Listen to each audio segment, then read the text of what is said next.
3주차 두 번째 시간으로서 낭만주의에 대해서 우리가 알아보겠습니다. 낭만주의를 대표하는 두 화가가 있습니다. 한 화가는 제리코고 또 한 화가는 들라크루아입니다. 그러나 우리가 일상적으로 알고 있기는 낭만주의의 대표자는 무조건 들라크루아라고 알려져 있습니다. 그 이유가 들라크루아는 워낙 유명한 위대한 화가인 반면에 제리코는 왜냐하면 일찍 요절했기 때문에 그리고 작품도 많이 남겨놓지 않았기 때문에 알려져 있지 않습니다. 그러나 실질적으로는 제리코가 낭만주의의 창시자로서 들라크루아의 선배이자 스승격이 됩니다. 그러니까 궁극적으로는 낭만주의라고 하는 것은 제리코에 의해서 일종의 창시됐다라고 말을 할 수가 있습니다. 그럼에도 불구하고 이 제리코보다는 들라크루아가 낭만주의의 대표적인 화가라고 알려지는 까닭은 바로 방금 전에 말씀드렸듯이 제리코는 일찍 요절했기 때문입니다. 저는 가끔 이런 말을 합니다. 좌절한 천재라는 표현은 있을 수 없어도 요절한 천재라는 표현은 있을 수 있다. 왜 그러느냐 하면 좌절한 천재라고 하는 것은 이미 천재가 아닙니다. 왜냐하면 천재라고 하는 것은 주위의 어떤 역경이라든지 이런 환경적인 불우한 환경적인 것을 극복하고 거기서 빛을 발하고 꽃을 피우는 게 천재지 거기에서 좌절했다면 그것은 천재가 아니기 때문입니다. 그러나 요절한 천재라는 말은 있을 수가 있습니다.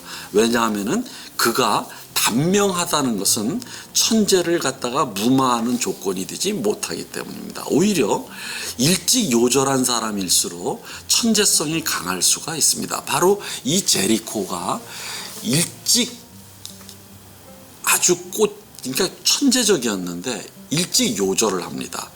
그런 까닭에 이 사람의 모든 저기가 누구한테 넘어가느냐 하면 들라크루아한테 넘어간다.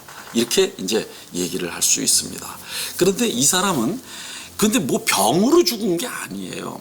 무엇이냐면은 여러분들이 지금 보다시피 이 제리코는 굉장히 미남으로 알려져 있습니다. 아마 화가들 중에서 인류 역사상 화가들 중에서 가장 미남으로 알려져 있다고 해도 과언이 아닙니다. 근데 이 사람은 자기가 낭만주의를 창조한 만큼 낭만주의적인 성격을 가져서 그런지 굉장히 이 다혈질이었던 거예요. 그래가지고 말 타는 것을 좋아하고 자기가 힘이 있다는 것을 과시하기 좋아하고 자기가 뭐 하는 것을 자랑하기를 좋아했는데 그러다가 말을 이제 조금 보면 알겠지만 말을 많이 그렸습니다. 그 이유는 말이 바로 자기의 어떠한 기질과 맞아떨어졌기 때문에 말을 소재로 많이 삼은 것입니다. 그런데 이 사람이 말을 타다가 죽었어요. 33살에.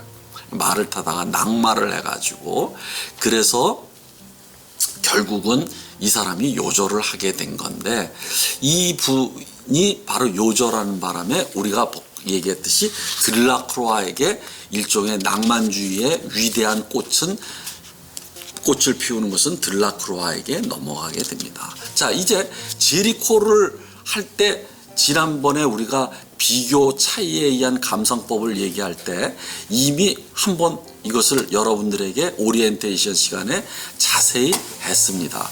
이 낭만주의와 신고전주의를 비교할 때 우리는 이 두 그림을 갖다가 비교하면서 여러분들에게 비교 차이에 의한 감상법을 얘기한 적이 있습니다. 그것이 바로 오리엔테이션 시간에 그랬을 것입니다. 이 두 그림을 다시 한번 비교를 해봅시다. 그러면 여러분들에게 말을 했듯이 자, 오른쪽 그림이 바로 다비드의 알프스를 넘는 나폴레옹이고 그리고 왼쪽이 바로 제리코의 습격하는 근위 기병입니다. 그러면 여기서 많은 점이 차이가 있습니다. 제가 지난번에 여러분들에게 그 오리엔테이션 시간에 얘기했듯이 다비드의 그 나폴레옹은 표면의 색칠이 매끈하고 그것이 사물의 고유색으로서 그 다음에 그 윤곽과 형태가 아주 뚜렷합니다. 그런데 비해서 이쪽에 그 제리코의 근위기병은 부칠이 거칠고 알록달록하고 형태가 불분명하다. 사물과 사물의 경계가 뚜렷하지 않습니다. 여러분들 이것을 어디서 제일 잘 알 수 있느냐 하면은 이 오른쪽 그림에, 즉 다비드의 알프스를 넘는 나폴레옹의 이 말의 갈기 있지 않습니까? 말의 털과 이 왼쪽 그림의 근위기병의 이 꼬리털을 한번 비교해 보십시오. 그리고 이 근위기병의 말의 이 머리에 이 털 있지 않습니까? 깃털. 그것을 비교를 해 보십시오. 그러면 이 제리코는 이 털을 그리는 데 있어서 색을 그냥 붓칠을 갖다가 이렇게 뭐니까 그냥 뭐 거칠게 그냥 슬쩍슬쩍 그냥 붓칠을 했을 뿐이에요. 그런데 다비드는 올 한 올을 아주 선명하게 묘사하듯이 그렸다는 것을 알 수가 있어요. 그래서 우리는 그 다음에 나오는 것이, 이것이 바로 낭만주의의 색을 중심으로 한 일종의 그 표현 기법이고, 신고전주의는 선과 형태와 면을 중심으로 했다, 이렇게 얘기를 했습니다. 그런 다음에 또 하나가 무엇이냐면은, 여러분들 이 왼쪽 그림, 제리코 그림은 실제 말이 이 언덕을 넘을 때 약간의 위험을 느끼고 몸을 일으키면서 오른쪽 뒷발로 자기를 버티면서 힝 하면서 이게 약간 위태롭고 불안하고 이것이 위험의 순간이라는 것을 우리가 느낄 수가 있습니다. 그런데 오른쪽인 다비드의 이 그림은 뭐냐면, 여러분들 그런 거 어렸을 적에 아십니까? 사진관에 가가지고 그 말이 있습니다. 그래서 어렸을 적에 사진관에 가서 그 말 위에서 찍으면은 어떻게 됩니까? 사진에 어떻게 돼? 내가 말을 타고 있는 듯이 나오죠, 사진이. 그것처럼 사진관에 일종의 모형 그 말을 타고서 그린 것 같이 붙박혀 있다. 역동적이지도 않다. 그러니까 왼쪽 그림은 아주 역동적이에요. 역동적이고 불안하고 불안정한 데 비해서 오른쪽 그림은 완전히 꾸민 듯이, 진짜 꾸민 듯이 아주 인공적으로 이러한 것을 갖다가 아예 만든 듯이, 이런 자세가 있을 수가 없습니다. 그리고 거기에서 나폴레옹은 손을 들고서 전진하는데 전진이라는 소리가 전혀 들리지 않습니다. 거기서, 그런데 비해서 왼쪽 그림은 이 말탄 기병이 자기 몸을 돌이키면서 뒤를 바라보면서 뒤를 이게 칼로 치는 그런 식의, 여기서 말이 히히힝거리는 그런 소리가 우리가 들리는 듯합니다. 그런 것처럼 오른쪽 그림은 이 다비드의 신고전주의는 안정적입니다. 오히려 대각선 구도인데도 불구하고 안정적입니다. 이것이 여러분들에게 말씀드렸듯이 이 낭만주의는 불안정, 그 다음에 불균형, 격정, 감정, 이런 것들을 갖다가 일종의 표현합니다. 거기다가 굉장히 역동적입니다. 그런데 비해서 이쪽은, 이 다비드의 신고전주의는 뭐냐면 안정적이고 붙박혀 있습니다. 정적입니다. 그리고 여기서 또 중요한 것 중에 하나, 이것이 가장 중요한 건데, 그래서 이것이 신고전주의의 그런 이성적이고 냉철함에 비해서 이쪽을 감정적이다. 낭만주의는 감정을 표현한다, 이렇게 되는 겁니다. 그런데 그것이 어디까지 우리가 확대가 되느냐 하면은, 이 대상을 무엇을 그리느냐를 통해서 우리는 알 수 있습니다. 여기서는 뭐예요? 근위기병입니다. 근위기병이라고 하는 것은 일종의 부하 직원이에요. 말하자면 우리가 그런데 이쪽은 뭐야? 다비드의 신고전주의는 지난 시간에도 말씀드렸지만은 영웅, 호걸 또는 귀족, 왕, 이런 사람들만 그립니다. 그럼 무엇입니까? 지배계급을 그린다는 겁니다. 그러면 여러분들이 이렇게 알 수가 있습니다. 고전주의적인 경향의 사람은 사실은 지배와 피지배적인 지배계급을 일종의 찬동하는 그러한 그 성향을 띠고 낭만주의는 민중입니다. 이건 민중이에요. 그래서 여러분들 이런 거 아십니까? 저기 그 트로이의 목마라고 하는 그런 것이 있습니다. 그게 일리아드 오디세이를 한 호모의 작품 중에서 일리아드가 바로 그 무엇이냐면 트로이의 옛 지명입니다. 근데 호모의 오디세이에서 이런 말이 나옵니다. 그 호모의 일리아드에서 가장 중요한 인물이 아킬레우스예요. 여러분들 아킬레우스 이 발의 그 뒤에 있는 힘줄 아시죠? 거기에 화살을 맞아가지고 죽었기 때문에 아킬레스 근이라고 합니다. 그것을. 근데 아킬레우스가 자기 부하들에게 이렇게 얘기를 해요.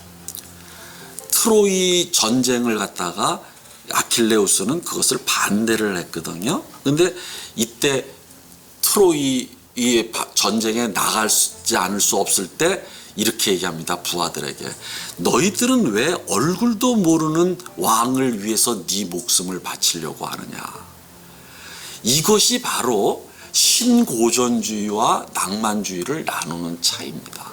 이 제리코에 습격하는 이 근위 귀병은 자기가 얼굴도 보지 못했습니다. 여러분들 옛날에 왕이 지나갈 때는 민중과 뭐예요? 사람들은 다 엎드려서 얼굴을 감히 보지를 못하는 거죠. 그런데 전쟁이 나면 그 왕을 위해서 전쟁에 아마 이 근위 기병은 나폴레옹 얼굴을 보지 못했을 겁니다. 그렇죠? 그러나 이 나폴레옹은 그러니까 신고전주의는 이렇게 귀족과 지배계급을 그리고 이 그 낭만주의는 뭐냐면 민중과 오케이? 이것을 중심으로 그린다. 이것이 바로 여러분들에게 소재에서 나오는 신고전주의와 이것의 차이다 이거죠. 그러면 여러분들 이제 하나 더 나아가 봅시다. 그럼 제리코가 이렇게 말을 많이 그리고 이런 게 그러니까 전쟁을 떠나는 근위대 기병 장교입니다. 그러니까 아까도 여러분들 그 저기 뭐냐면 습격하는 근위 기병에서 이게 대각선 구도였죠. 대각선 구도에서도 이 말탄 근위 기병이 뒤를 돌아보면서 뒤를 이게 칼로 칩니다. 굉장히 불안한 자세예요. 위험한 자세고. 그런데 마찬가지로 여기서 봅시다. 전쟁을 떠나는 근위 기병이 이렇게 쫙 그 대각선 구도로 언덕을 내려가고 있습니다. 그랬더니 말이 한쪽 발을 들면서 여기서도 히히잉 그러는 겁니다. 그런데 여기서 여러분들이 그 어두운 날씨를 한번 보십시오. 그럼 날씨는 마치 폭풍 전야처럼 마치 정말 위험이 몰려오는 그런 날씨입니다. 어두운 갑자기 폭풍과 쏟아질 것 같은 검은 구름이 몰려오는 자세. 그러니까 이러한 기후와 날씨와 이런 것들이 같이 어우러집니다. 오른쪽에 한번 보십시오. 부상당한 기병. 그것도 마찬가지예요. 이것도 굉장히 어두운 색깔로 죄송합니다. 이게 제가 계속 이게 재채기가 안 하네요. 자, 이걸 두 개를 한번 비교해 보십시오. 대각선 구도예요. 그러나 여러분들 이것이 불안하고 위험하고 불안정한 어떤 그런 상황입니다. 그러면서 죽음을 목전에 둔 그러한 것입니다. 이게 바로 낭만주의적인 어떤 상황이에요. 그런 낭만주의적인 것은 감정적이기 때문에 격정적이기 때문에 이런 것에 어울립니다. 그래서 이 사람들은 이런 것을 그리려고 했어요. 그런데 여러분들 여기서 눈여겨서 보아야 될 것 중에 하나가 그런데 이 사람들이 어디를 보고 있습니까? 위를 쳐다보고 있어요. 그런데 위를 쳐다보는데 그 쳐다보는 표정을 여러분들에게 가르쳐준 대로 동일시를 한번 해보십시오. 여러분들이 지금 부상을 당했어요. 부상을 당했는데 부상을 당한 다리를 잡고서 위를 쳐다봐요. 이게 뭘까요? 어떤 표정일까요? 이것은 기도하는 겁니다. 하나님을 부르는 거예요. 그러니까 이것을 다른 표현으로 한다면 이상을 향하는 거야. 그러니까 구원의 가능성을 꿈꾸는 겁니다. 이렇게 이 사람들은 꿈을 꾸고 있어요. 꿈을 꾸고 있다고. 이 위험한 상황에서. 대개가 여러분들이 꼭 알아둬야 될 것 중에 하나가, 꿈이 많은 사람은 사실은 역설적으로 현실은 그 반대입니다. 현실은 역경에 처해 있는 사람들이 바로 그 꿈을 많이 꿉니다. 그러면서 자기가 구원이 될 것을 생각을 합니다. 사실은 어떤 의미에서 이런 각도에서 본다면 이게 종교적인 것도 자기가 가난하거나 어렵거나 병들거나 할 때 누구를 찾아요? 신을 찾는 듯이 이것이 바로 낭만주의입니다. 그러니까 낭만주의는 사실은 현실적인 것이 아니라 이상주의적입니다. 꿈을 꿉니다. 자, 이제 다시 가봅시다. 그런데 그러면 이런 상황이 이게 봅시다. 이게 제리코의 메두사호의 뗏목이에요. 이 메두사호의 뗏목은 지난 시간에 우리가 그 터널을 할 때 잠깐 말씀을 했듯이 제국주의적인 식민주의 때에 많은 식민지의 노예들을 갖다가 사고 팔았습니다. 근데 이것이 그 식민지의 노예들을 갖다가 이동시키는 배가 메두사호였어요. 근데 이게 폭풍우를 만나서 난파를 당해요.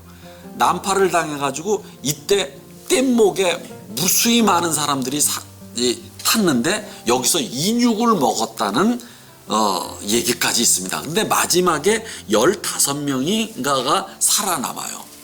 살아남는데 그것의 얘기를 듣고서 제리코가 이것을 그립니다. 그러면 여러분들 지금 아까 방금 전에 내가 부상당한 기병을 얘기할 때 얘기했듯이 낭만주의적인 사람들의 소재와 주제는 뭐냐면은 역경, 위험, 불안, 오케이? 이런 상황과 그것에서 일어나는 어떤 감정, 내면의 흔들림, 오케이? 그런 것을 두려움, 이런 것을 그린다고 하지 않습니까? 그러니까 결국 이 상황이, 이 사건이 이 낭만주의자인 제리코의 그런 기질과 이런 경향과 맞아 떨어져서 이것을 그린 겁니다. 그런데 이 그림이 제리코의 가장 대표적인 그림인데, 그러면 여러분들 지금 어둠 속에서인데 막 비구름이 막 하고 하는데 저 멀리서 빛이 나옵니다. 이제 빛이 뭐냐면 약간 날씨가 개기 시작하는 거죠. 그러면서 약간의 일말의 희망이 보입니다. 그런데 이것을 여러분들 요것을 여러분들에게 나눠준 그 강의록을 요것을 자세히 요 그림을 확대해서 한번 보십시오. 그러면 이것이 삼각구도로 되어 있습니다. 이렇게 삼각구도로 되어 있고, 그리고 저 맨 꼭대기에 제일 정점에, 삼각형 꼭지점 정점에 어떤 사람이 수건을 흔듭니다. 이렇게. 그런데 그 등이 이 사람이 흑인인데 이 사람이 노예니까, 오케이? 그러니까 여기에 등의 근육이 막 이글거립니다. 그러니까 이 삼각형 꼭지점의 삶의 희망과 이것을 향해서 자기가 손짓하는 것과, 그러면서 점점 삼각형 밑변으로 내려올수록 죽음이 이제 됩니다. 죽음이. 그래서 밑에 뗏목에 매달려 있고 사람들이 죽어 있어요. 너부러져 있습니다. 이 너부러져 있는 것이, 그러니까 이 구도가 하늘 쪽에는 살아서 삶을 향해서 구원을 외치는 그런 신호를 보내는 사람으로부터 시작해서 밑으로 내려올수록 뭐냐면은 점점 병들고 지금 죽어가는 사람들을, 빈사자를 거쳐서 맨 밑바닥에는 파도와 함께 뭐냐면 죽은 사람 시체들이 너부러져 있는 이 구도입니다. 그러니까 이것이 아까도 말씀드렸지만 이 낭만주의자들은 상황의 절박한 상황과 불안한 상황과 두려운 상황에서 무엇을 꿈꾸느냐면 이상주의적이고 구원의 희망을 꿈꾸는 그러한 자세를 그렸습니다. 이 그림은 결국은 어디로 넘어가느냐 하면은 여러분들에게 이 그림이 바로 낭만주의가 돼가지고 낭만주의에서 됩니다. 자, 그러면 이제 요것을 하기 전에 이 사람이 말을 좋아했어요. 그러면 말을 좋아했는데 이게 말 그림을 많이 그렸습니다.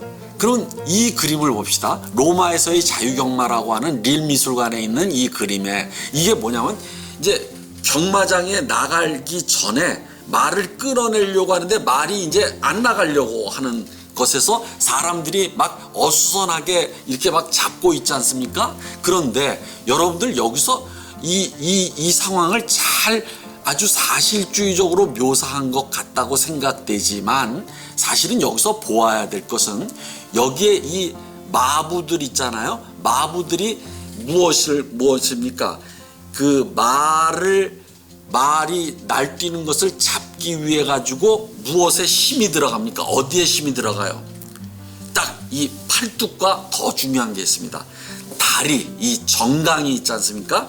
여기에 딱 힘이 들어갑니다. 내가 지금 갑자기 떠오르는 게 있습니다. 차범근이라고 하는 축구 선수가 있습니다. 차범근이의 축구 선수의 이 허벅지는 어린아이 허리 두께만큼 근육이 발달되어 있다고 해요.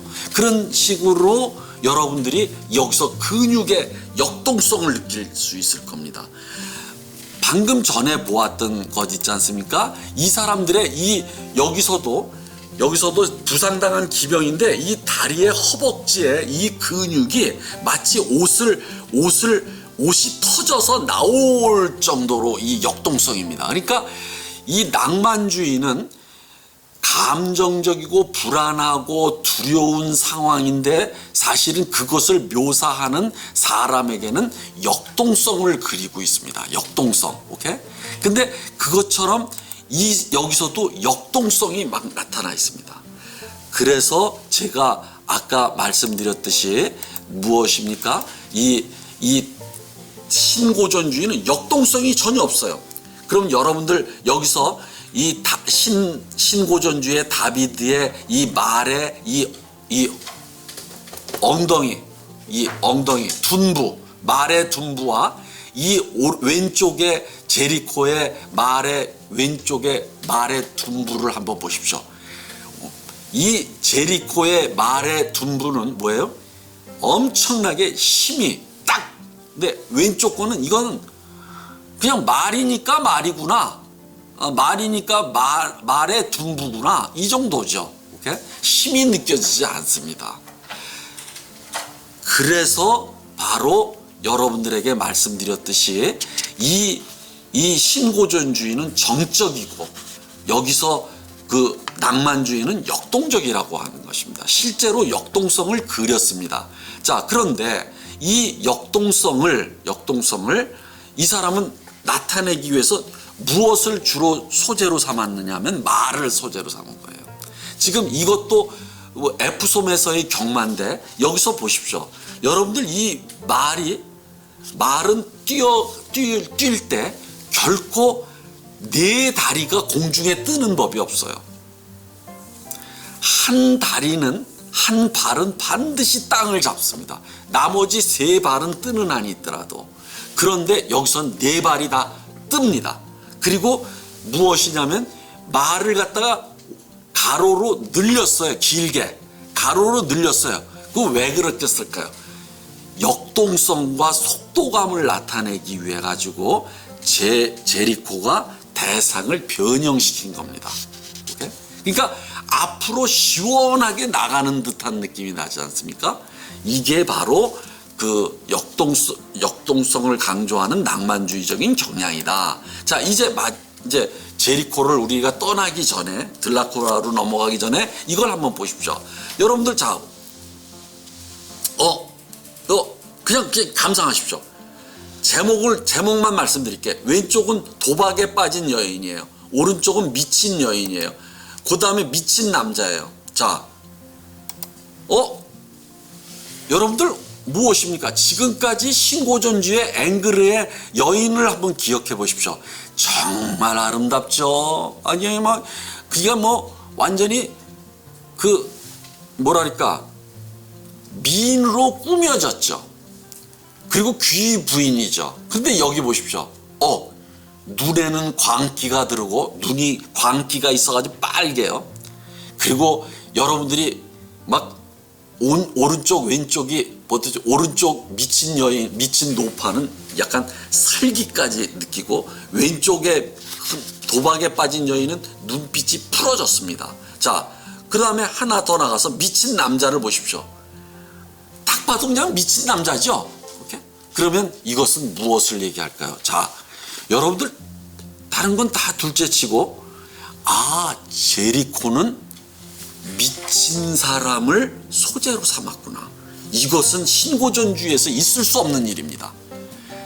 그리고 광기를 인간에 내재하는 광기를 그리려고 했구나.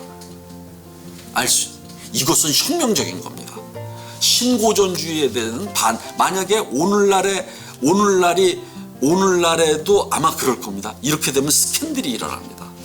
그러면서 엄청난 제리코에 대한 비난이 일어났을 겁니다. 왜? 가진 자들은 이런 것들은 사회에서 도태돼야 된다라고 생각을 했기 때문입니다. 그런데 이 사람이 제리코가 이렇게 미친 사람들의 광기, 미친 사람들을 소재로 해서 그들의 광기를 그렸다는 것은 낭만주의가 바로 인간의 격정적인 그런 감정과 그런 것이 더 나아가서 인간의 광기를 그리려고 했다는 것을 말해줍니다. 그러나 우리에게는 사실은 이성만 있는 것이 아니라 실제로는 이렇게 광기가 모든 사람들에게 내재해 있는 것입니다.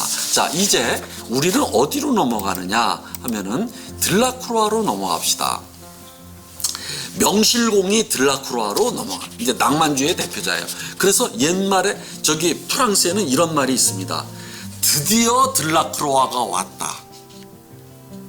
물론 프랑스에는 프랑스를 대표하는 위대한 화가들이 이전에도 많았어요. 그러나 드디어 들라크루아가 왔다라고 할 정도로 들라크루아는 마치 문학에 있어서 빅토르 위고와 마찬가지. 여러분들 장발장 아시죠? 그 장발장의 빅토르 위고의 작품인데 빅토르 위고와 마찬가지로 프랑스를 대표하는 대표적인 화가라고 얘기할 수 있습니다. 그런데 이 사람이 바로 낭만주의의 대표다. 그래서 여러분들에게 이것은 이미 그 들라크루아 이전에 제리코를 설명할 때 신고전주의와 낭만주의를 이렇게 다 했습니다. 그러니까 여러분들이 이것을 한번 그 강의록에 보시고 이제 곧바로 우린 들라크루아로 넘어가는데 명실공히 들라크루아는 낭만주의의 대표고 프랑스 화가의 대표다. 그러니까 우리는 들라크루아 여러분들 프랑스에 가서 루브르를 갈 때 반드시 무엇을 가야 되느냐? 바로 들라크루아의 방을 가야 됩니다. 4층인가에 있어요. 제가 층수까지 말씀드릴게요. 그러니까 들라크루아를 보러 가야 됩니다. 자, 그러면 이제 들라크루아와 같은 시대예요.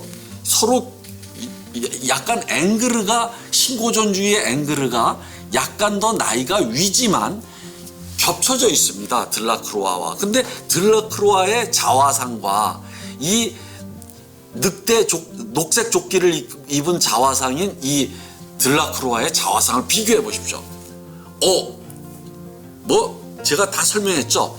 이쪽은 앵그르는 붓칠이 매끈하죠. 그냥 윤곽이 뚜렷하고 면을 중심으로 딱. 이 사람들은 붓칠도 거칠고 뒤가 막 뭔가 불안하게 뭔가 어수선하고 그리고 머리카락도 보십시오.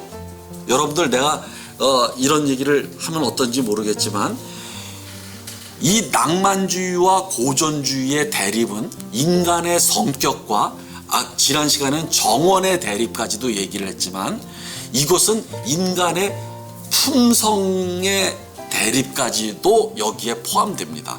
그러면 여러분들 내가 지나가는 얘기로 계명대학교는 어느 주위에 속할까요? 또 저기 영남대학교와 경북대학교는 어떤 스타일일까요? 여러분들 나한테 고전주의와 낭만주의를 배웠으니까 이제 아실 겁니다. 계명대학교는 고전주의적인 총장부터 시작해가지고 아주 고전주의적인 스타일입니다. 그럼 낭만주의는 뭐냐면 자연스럽고 터너로부터 시작되는 아주 어수선하고 그런 가운데서도 약간의 질서가 있는 이런 분위기입니다. 그러면 여기서 또 독특한 것은 색입니다. 이 녹색이 그러니까 녹색이 아주 이 바깥 배경이 된 색깔과 대조적으로 아주 이게 선명, 아주 뭐라 그럴까 녹색의 광기라고 할까요? 여러분들 녹색 옷을 한번 입어 보십시오. 그러면 아실 겁니다. 이 녹색이라고 하는 게 무지무지하게 어떤 끼가 있는 색이다. 이런 이렇게. 자, 여러분들 우리가 비교 차이에 의한 그 할 때 이거 들라크로아의 흰 스타킹의 나부와 앵그의 그랑도 오달리스가 했죠. 이거 그러면서 여러분들 동일시를 해서 포즈를 취해보고 그리고 붙일 이거 내가 자세히 설명을 했습니다. 그러니까 요거 넘어가겠습니다. 그럼 요번에는 무엇이냐? 요걸 보십시오. 같은 거예요. 요번에는 들라크로아에 앉아있는 누드의 로즈향이에요. 오른쪽은 그 유명한 앵그르의 발평송의 용녀예요. 자, 여러분들 포즈를 취하고 시선과 똑같은 해보십시오. 그럼 오른쪽은 내가 이미 얘기를 했어요. 앵그르를 할 때 뭐냐면 등을 보이면서 고개를 약간 들고 있는데 여기는 시선이 그려져 있지 않습니다. 앵그르에 눈이 그려져 있지 않아요. 그렇지만 그 눈이 누구를 의식하고 있다는 것을 우리는 압니다. 이 그림을 통해서 발팽송의 용녀는 자기의 등을 바라보는 관람자를 의식하고 있고 관람자를 약간 유혹하듯이 살짝 여러분들 한번 해보세요. 여러분들이 지금 있는 자리에서 내가 여기 카페다라고 생각하고 살짝 돌려보십시오. 그러면 요것이 뒷사람을 의식하고 있구나. 나를 보는 사람을. 그런데 왼쪽 그림을 들라크로아 보십시오. 자, 오른쪽 팔이 접혀져 있습니다. 그래서 힘이 없이 그대로 널브러져 있어요. 그냥 탁 손을 놓은 겁니다. 그렇죠? 거기다가 왼쪽 손 있잖아요. 왼쪽 손도 아무 힘이 없어요. 힘이 없는 상태로 왼쪽 허벅지 위에다 다 놓고 있습니다. 뭐가 무기력이 느껴져요. 아무런 관심이 없이. 그 다음에 이 사람의 시선을 보십시오. 시선은 오히려 우리 쪽을 향하고 있는데 우리를 보지 않아요. 우리한테는 관심도 없다. 그러면서 뭐냐면 아래쪽을 사선 쪽으로 바라보고 있는데 뭐냐면 삶에 대해서 관심이 없는 사람의 그림입니다. 그리고 뒤에 그 벽을 그린 것이 보십시오. 붓질이 거칠어요. 그러니까 이것은 무엇을 느끼느냐? 이 여자는 10중 8구 멜랑콜리 우울증 환자였다. 무기력을 그리고 있다라는 겁니다. 이런 식으로 여러분들에게 차이를 통해서 하십시오. 자, 내가 아까 부상당한 기병도 그랬지만 무엇을 바라본다 그랬어요? 위를 바라본다 그랬어요? 위를 바라보는 것은 부상당한 사람이 무엇이냐면 구원의 눈길과 구원의 말을 하늘을 향해서 하는 겁니다. 그러면서 구원의 빛을 요구하고 구원의 빛을 기다리고 있는 겁니다. 그러니까 위를 바라보는 사람들은 항상 이상적인 거예요. 꿈을 꾸고 있는 사람들입니다. 자, 그러면 이 여자를 보십시오. 이 여자는 뭐냐면 여러분들 동일시를 하려니까요. 자, 지금 약간 옆쪽에 위를 보면서 입을 벌렸어요. 입을 벌리고 그리고 눈이 커졌어요. 눈이 커지면서 뭔가가 놀라는 눈초리입니다. 그러면 이건 무엇을 표현한 것일까요? 자, 저쪽에서 여러분들 간단히 말해 농담 삼아 얘기를 하면은 누군가가 오는 겁니다. 지금 그러면서 그것에 대해서 놀라는 거예요. 오케이? 그러니까 굉장히 생각보다는 종교적인 겁니다. 그런데 그것이 달리의 그림을, 아까 발팽송의 용녀도 제가 잠깐 봤지만 이 여자는 등을 돌리고 있어요. 발팽송의 용녀처럼 우리가 앵그르를 할 때 했죠. 근데 이 여자는 달리의 그림입니다. 근데 이 여자가 무엇입니까? 왼쪽 위를 바라보고 있어요. 발팽송의 용녀는 약간 돌아보면서 우리 관람자를 의식하고 있는데 이 여자는 우리 관람자를 의식하지 않은 채로 왼쪽 위를 바라보고 있어요. 그런데 제목이 참 재밌습니다. 보이지 않는 거울을 보면서 등을 돌리고 있는 갈라예요. 갈라가 달리의 애인이자 마누라입니다. 자, 그럼 뭐냐면 이게 뭐야? 자화상이에요. 그러니까 이 위쪽으로 보는데 거울을 보고 있다라고 말을 해요. 여러분들 거울을 많이 보시죠? 거울을 많이 보는 사람은 자기가 예뻐지기를 또는 예쁘다는 것을 확인하는 사람들입니다. 이렇게? 그러니까 아름다움을 지향하는 사람들이에요. 자, 넘어갑시다. 이런 식으로 동일시를 하면은 여러분들이 아십시오. 자, 요것은 들라크루아의 알제리의 여인들이에요. 그런데 앵그르가 들라크루아의 영향을 받았는지 앵그르 말년에 오달리스크와 노에라는 그림을 그립니다. 그리고 나중에 고갱은 타히티의 여인들을 그립니다. 자, 그러면 이 세 그림에서 제가 왜 세 그림을 같이 차이를 느낄 수 있을까요? 여러분들 느껴보십시오. 그리고 이 여인들의 포즈와 표정을 한번 지어 보십시오. 그러면 여러분들이 이 여인들이 지금 어떤 심적인 상태인가를 느낄 수 있을 겁니다. 여기서 많은 미술 비평가들은 이것에 대해서 얘기를 많이 해요. 그러나 나는 이 세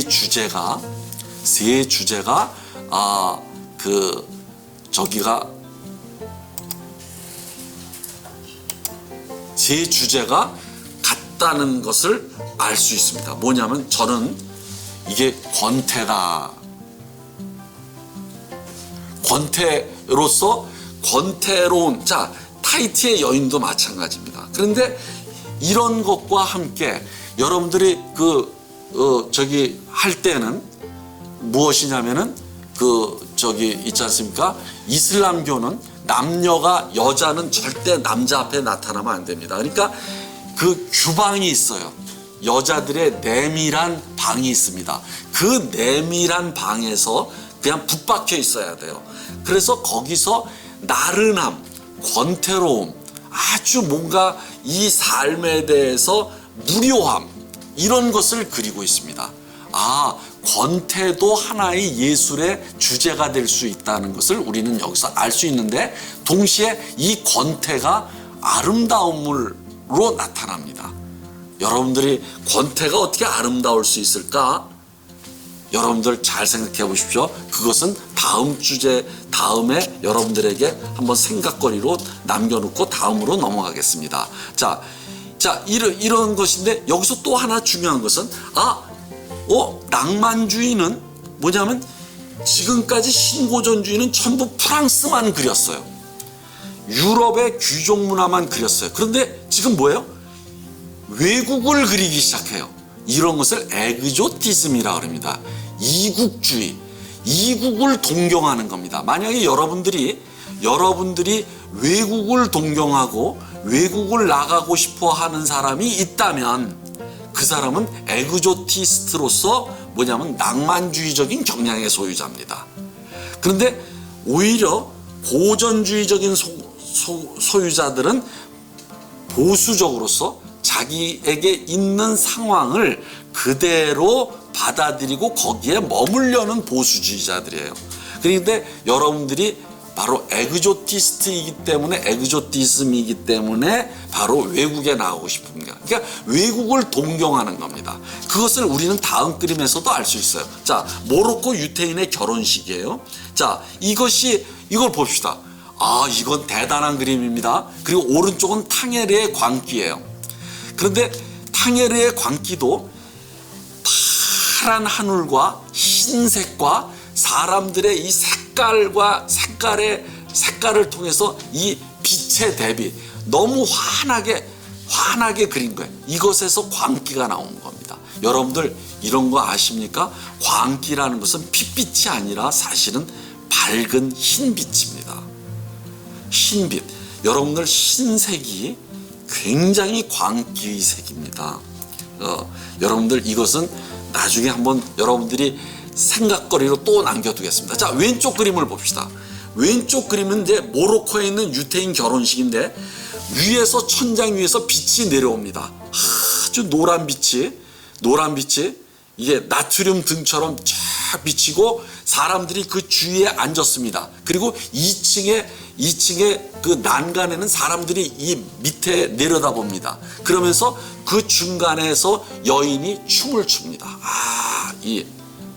이 사람들의 특유의 춤이 있거든요. 근데 그걸 춤을 추는데 사람들이 3, 3, 5 모여가지고 아주 즐거운 것이 이 구도와 함께 이게 잘 나타나 있습니다. 근데 이것도 결국은 뭐냐면 탕헤르도 그렇고 모로코도 그렇고 무엇이냐? 이건 이국주의입니다. 에그조티즘. 그러니까 에그조티즘 그러면 그것은 궁극적으로 어디로 연결되느냐? 낭만주의와 연결이 됩니다. 자, 그 다음에 넘어갑시다.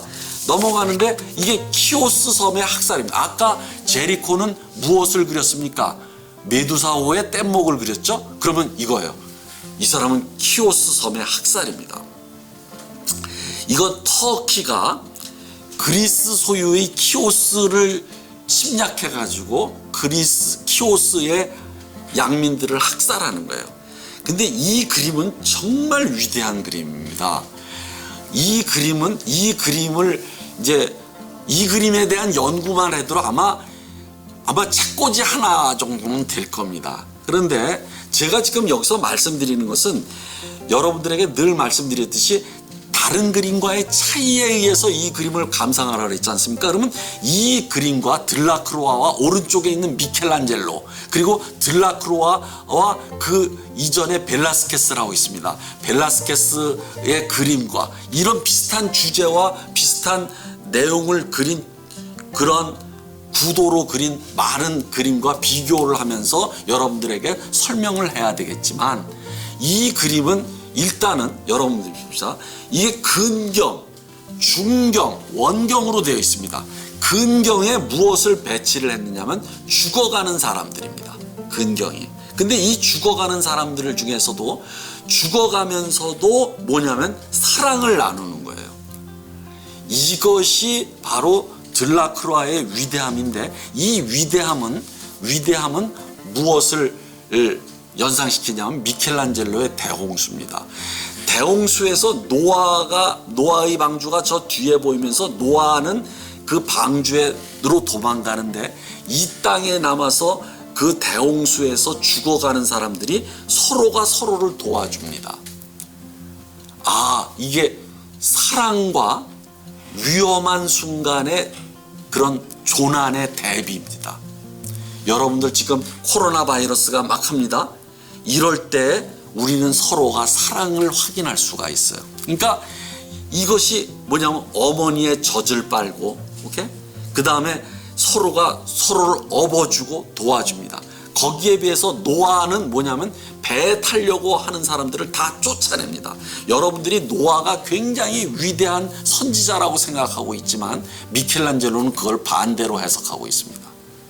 그 어려운 상황에서 자기만 살아남은 자로 노아를 해석하고 있는 겁니다. 그러니까 이 땅에 남아서 같이 죽어가면서도 마지막 사랑을 남는 그것을 이 전경에다가 들라크로아가 그렸습니다. 그러니까 그 중경에는 그럼 뭐냐면 요게 오른쪽에 있는 말탄 이게 터키 군이에요. 그 터키 군이 그 중경에는 어둡게 그렸어요. 그러니까 어둠과 살인과 살육과 이것을 중경에 그리고 멀리 불에 타는 마을과 이것이 그렸습니다. 그러니까 이 그림은 이 전쟁과 학살을 그린 그림에서 가장 위대한 그림으로 지금으로 남는 것입니다. 그것이 전경, 후경, 근경, 중경, 후경 해가지고 근경과 사랑과 학살의 잔인성의 대비를 이렇게 빛과 어둠의 명암법으로서 대단한 겁니다. 자, 그런 다음에 우리 하나를 더 나갑시다. 그러면 이게 뭐냐면 사르다나팔루스 왕의 죽음이에요. 자, 이것도 사르다나팔루스 왕은 뭐냐면 저기 아시리아의 그 마지막 왕이에요. 그럼 여러분들 간단히 말하면 뭐냐면 아시리아가 멸망하면서 이 침공군에 의해 가지고 사르다나팔루스 왕의 여인들이 살육을 당하고 능욕을 당하는 겁니다. 그것을 무심코 사르다나팔루스 왕이 바라다 보는 겁니다. 아주 재밌죠, 이거. 그러면서 자기의 첩들이 이렇게 막 살육과 능욕을 당하는 것을 바라보는데 이 구도가 대각선으로 해서 사르다나팔루스 왕의 얼굴은 어둠 속에 있고 밑으로 흘러내리면서 대각선으로 빨간 침대에 빨간색으로 이렇게 흘러내려옵니다. 그러면서 이 가까운 근경일수록 아주 여인의 그런 어떤 그 뭐랄까 관능성과 이 잔인성 이런 것들을 대비해서 그리고 있습니다. 이것도 뭐 말할 것 없이 위대한 그림입니다. 자, 그 다음에 이것이 아까 메두사호의 뗏목과 같은 거기서 이제 한 겁니다. 이게 1830년에 프랑스에 무엇이 있었습니까? 7월 혁명이 있었어요. 근데 그 7월 혁명에 민중들이 뭐냐면은 자유를 위해서 막 나가는 겁니다. 그런데 이게 여기서 이 들라크루아가 아까 프랑스를 대표하는 화가라고 했잖아요. 이 여인이 바로 자유의 여신입니다. 이게 여러분들이 알다시피 뉴욕에 있는 자유의 여신상, 그거 프랑스가 선물한 거예요. 그것의 모델이 된 게 이거예요. 그리고 프랑스 센느강에는 그 미국에 선물한 그 조각 있지 않습니까? 자유의 여신상, 그것의 원형이 거기 있고 그 원형이 바로 들라크루아의 이 그림을 모델로 해서 만든 조각이에요. 자, 그러면 이게 자유의 여신이에요.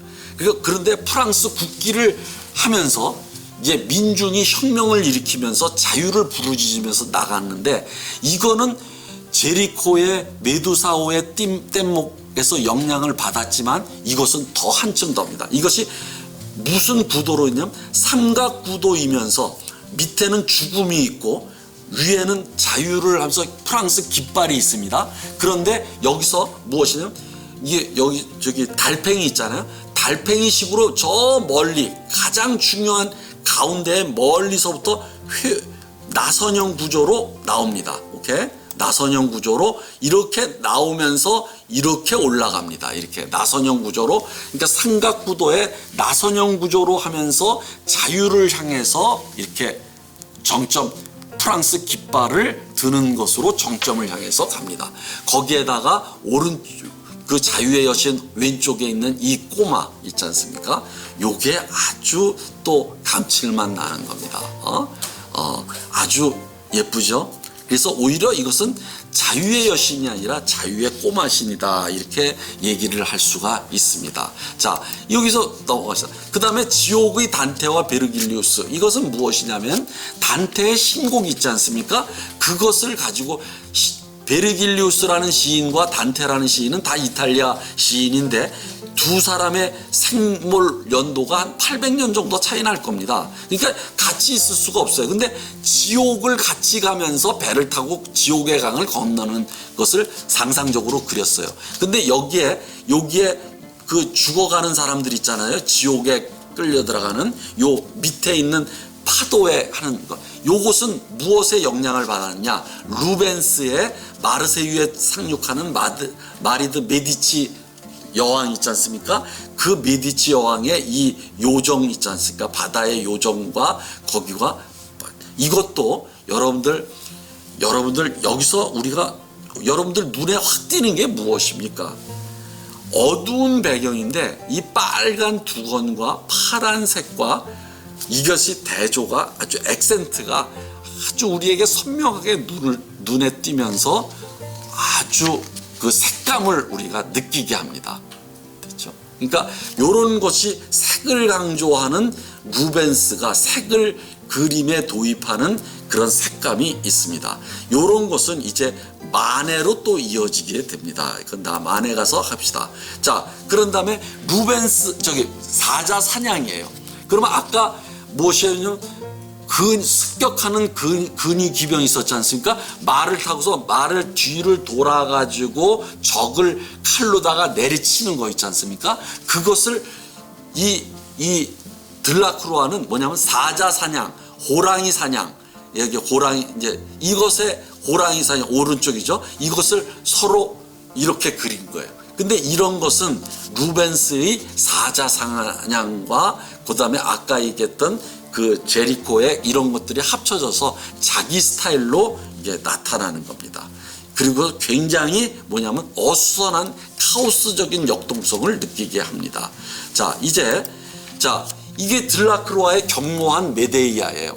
그러니까 이 들라크루아가 어떻게 습작을 했느냐 하면은 여러분들에게 이게 젊은 날에 루브르 박물관을 매일 가가지고 위대한 자기 선배 화가들의 그림을 모조했대요.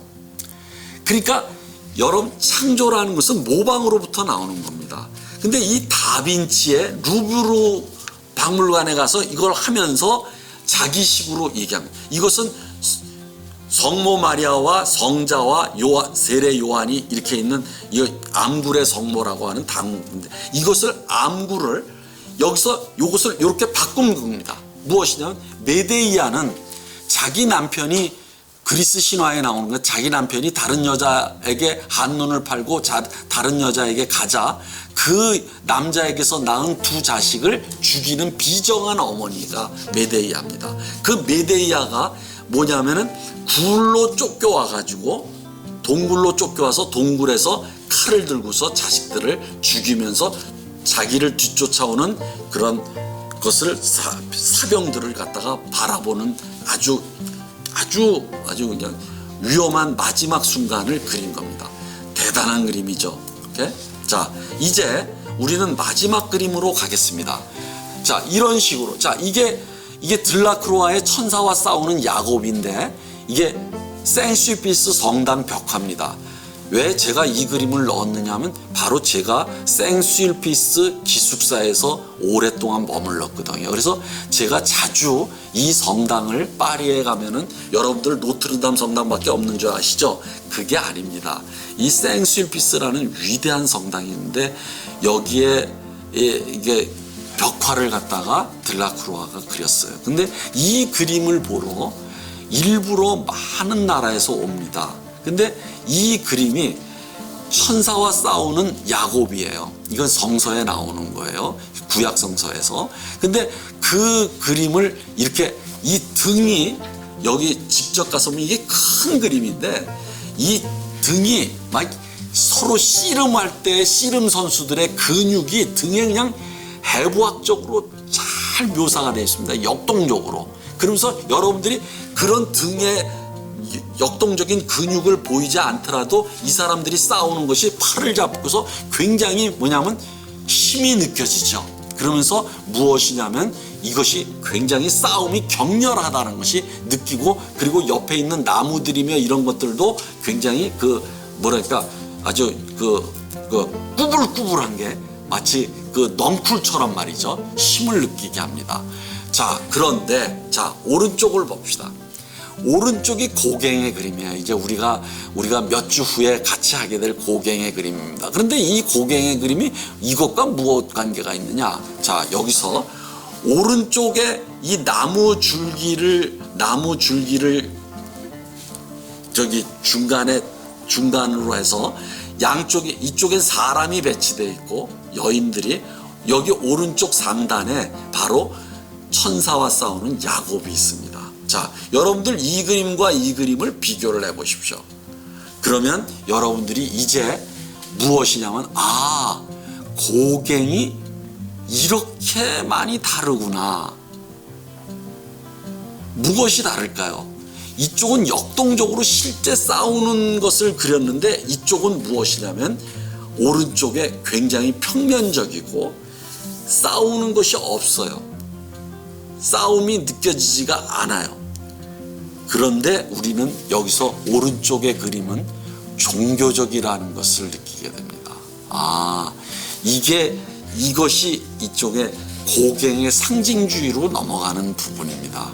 그리고 평면화로 넘어가게 되는 부분인데 여러분들 이런 식으로 무엇을 비교와 차이를 하면서 그 그림의 특성을 느끼면서 그 그림 속으로 들어가 주시기를 바랍니다. 자, 오늘은 들라크로아와 제리코를 했는데 우리가 다음 시간에는 사실주의로 넘어가겠습니다. 감사합니다.